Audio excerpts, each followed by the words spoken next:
For more, I spoke earlier with Bill Werde, a music expert and director of the Bandier Music Business Program at Syracuse University. He has been touring since his teens. That's an awful long time. Are you surprised, actually, that he's been going strong this long?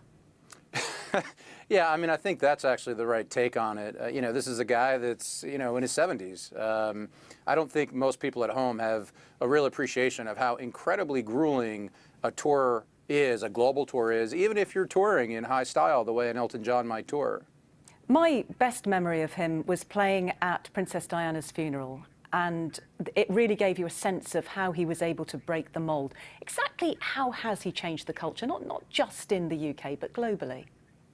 Well, I think in one way, certainly, he was responsible or a big contributor, a big reason why the 70s has this sort of great air of flamboyance.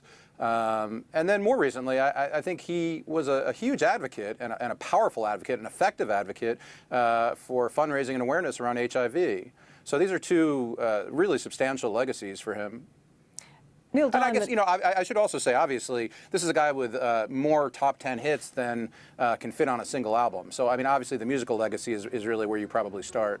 It really is incredible, isn't it? Neil Diamond has also announced he's retiring. Are we seeing the end of an era? Yeah, I mean, I think it's a little bit of an end that you've been seeing, right? These baby boomers are aging. I mean, you can look at the passing of David Bowie as part of this. And it is a concern for the music business.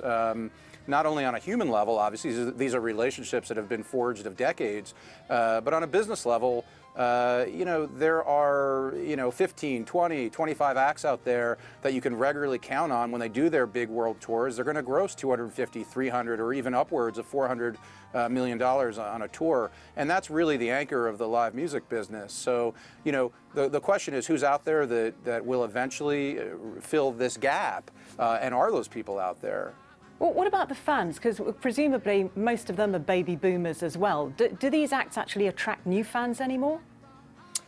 If I'm being honest, not so much. I mean, I think the promoters would say, absolutely, sure they do, and sometimes they do. And you'll see, multiple generations, for example. If dad loves or mom loves Elton John, they might bring their kids. But by and large, I mean, I'll tell you, I went to a Neil Diamond show probably maybe a decade ago now at Madison Square Garden. And for my money, I mean, hand to All That Matters, it's one of the best single shows I've ever seen.